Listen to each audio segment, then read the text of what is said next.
Hey everybody, good morning. How's it going? Picked up some books from yesterday to review. Starting off with the Injustice, Gods Among Us, number 2.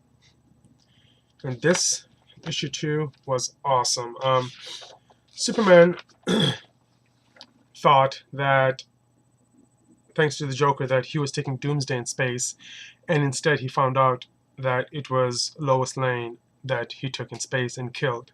So Lois Lane and the baby is now dead. Batman's trying to figure out, asking Joker, like, why would you do this? Joker's like, well, I don't really have to have a reason to do this. And Batman's like, well, it's our battle. Why did you have to do it to him? Why did you have to take his family away? The battle is between us. And Joker's like, I wanted to see what the reaction would be if it was done to him. He just wanted to do it to somebody else because he's like, I always lose. I wanted to win. And, he's like, Joker's like, I've done so much to you, you haven't changed, you've still stuck on the path. I just want to see what happened to Superman. And Batman's like, well, Superman is a god. He's a god, what else can you do to him? He's not like us.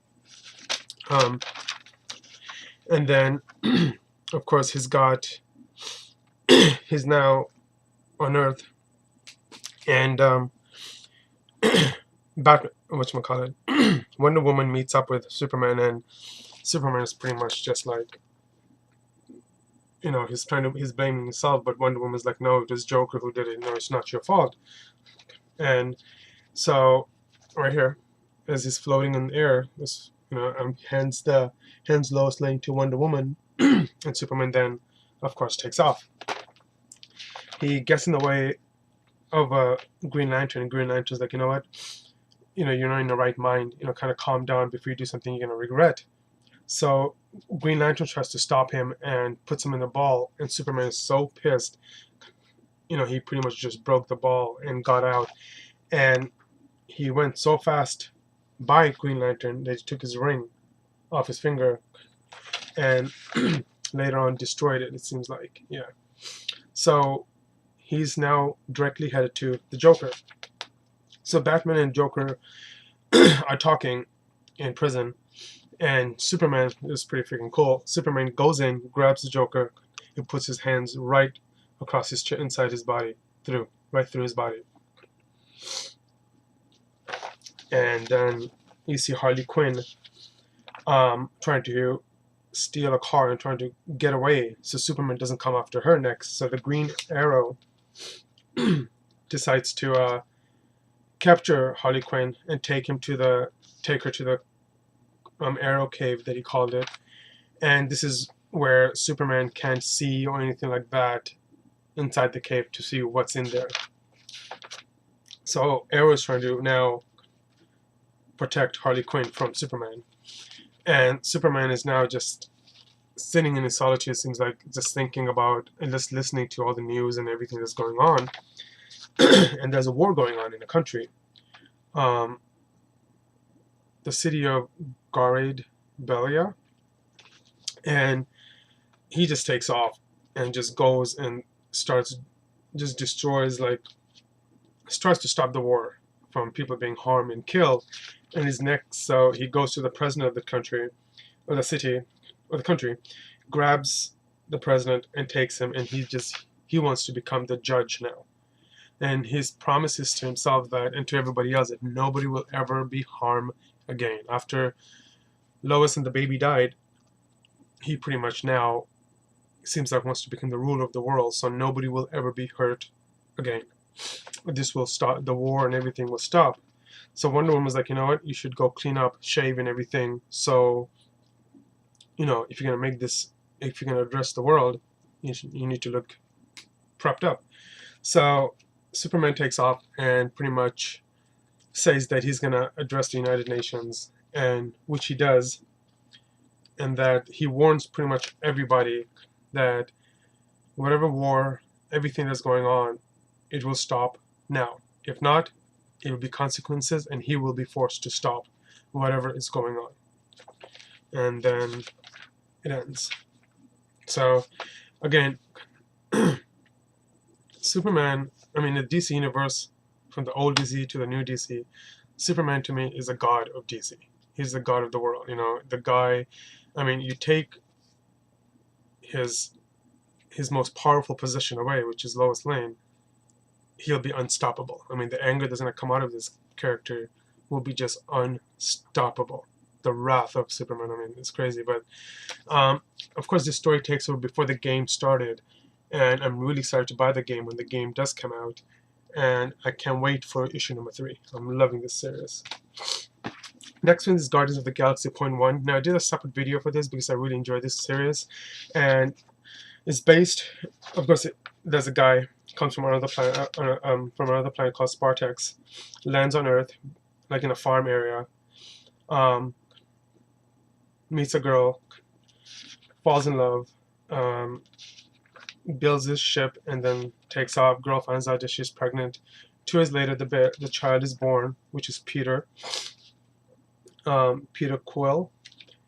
The aliens come hunting to stop the bloodline of the family, and kills the mom. The son grows up, joins NASA, and becomes a protector of Earth. And pretty much it's just the origin, a little bit of the origin of how he became the Star-Lord and what got him there. Like I said, I made a separate video for this. You're welcome to look at that. And I have to say, I really, really enjoyed this series. Of course, Iron Man is going to be in the group too, but Star-Lord seems like he's the leader of the group. But again, it was worth the wait for me. I really enjoyed it, and I'm definitely going to be collecting this from this point on, and I can't wait for the movie to come out. Next one is Uncanny X-Men #2. Another title that I love from Marvel. The flagship title. This one's more about, seems like more like Emma and Cyclops. You know, they're trying to figure out like what happens, and Emma is going through this problem in the head that she's blaming Scott, then she's not blaming Scott, then she blames Jean Grey the most, then she blames Tony Stark the most. So, you know, for getting the Phoenix power to go inside them. So, and then, you know, she misses Scott. You know, Scott's like, you know, she's like, you know, she used to be inside Scott's mind 24/7. This was like a safe haven for her, you know, because he kept her protected. You know, she really misses him. You know, asks Cyclops, you know, is there any way we can work it out? Cyclops like, you know, I don't see how we can work it out. You know, is there a chance? Is there a way? So, you know, Emma really trusts Cyclops, you know, and he's like, you know, he trusted me, I trusted him, I trust him.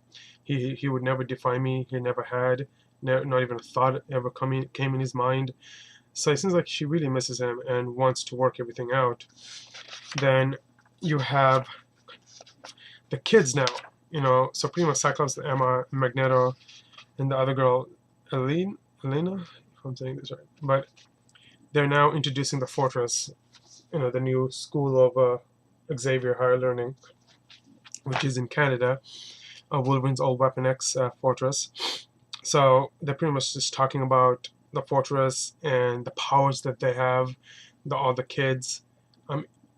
Just letting them know, you know, they're not prisoners. They're welcome to leave anytime they want, but they do want to help them, train them, you know, keep them safe from the outside world. You know, helping them accept the powers that they have and how to use it. And then you have Magneto, who seems like they're betraying the Uncanny X-Men, and towards the end, you see Captain America and the Avengers coming to take on the X-Men. So another great issue. Definitely will be back for #3. I picked up Toad a while back in the mail. Toad, the Ugliest Kid on Earth. This was a really funny issue. It was a really funny issue. It was a great issue. I really enjoyed the book. It's about this kid Todd, who is, of course, wears a bag around his wears a bag, and in this book, pretty much they're looking for a killer, you know, who goes around and taking beautiful kids. But when he gets to Todd, he tells Todd, you know what, I only take beautiful kids. I don't take ugly kids. So Todd gets, he actually, you know, gets let go. And in the process, the killer, which is this guy right here, gives him a toy, which belonged to this Chinese girl right here.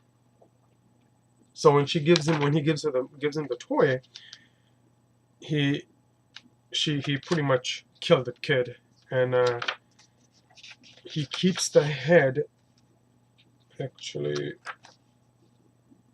on his piano right here, which is playing, and that's the Chinese girl's head. So towards the end, the cop, towards the end, Todd gives the toy to some girl that he meets, and the girl, of course, takes it home. And the father of the girl is a cop, and then the girl finally tells the father that Todd gave me the toy, but in reality, it was the killer who gave Todd the toy, and they arrest Todd in the end, and that was the end. But again, good issue. Next one is Batman Incorporated number 8. Now, I never collect this title. The only reason I picked it up because I found out that Robin was going to be killed, which is really sad because I think Robin is one of those characters, or Damian, that we all learned to accept and love as Robin. And he was a very different, unique character. But I was shocked that they killed him off. But he'll be back in the next 4 or 5 years, probably down the line. Now again, I don't know what's going on in the storyline, but again, I'm just trying to do my best. You have, I guess there's a war going, like a battle going on in some, I'm assuming it's the United Nations or somewhere like that, in some kind of a area place. And Robin barges into it. And Robin is now taking on, I'm assuming it's Batman he's taking on, which is this character, because he kept on calling him father and telling his mom to get his father off him, or stop him from fighting him. And of course, towards the end, he kills Robin, stabs him right in his stomach, it seems like, and pretty much like a couple of arrows went in him too. And Talia is the one that did it. Talia is the one that killed Damian off for some reason. I'm probably going to pick up number 9 and 10 just to see what happens in the storyline and why Talia did it, what she did. And the last one is Five Weapons, book 1 of number 5. Now this became an instant hit, it seems like, because no website had it. All my comic books in my area, which are like 5, 6 of them, sold out, and I was just lucky to find one at my comic book store. Called it, he held it for me, and it's a really, really good book. It more reminds me of the the Umbrella Academy Umbrella, something like that. That title of Image, and a crossover of Morning Glories in a way. But I'm not gonna spoil this one because I know everybody has been talking about it, but it's a worth pickup. If you can find it, pick it up. Alright guys, thank you for watching and have a wonderful, wonderful weekend.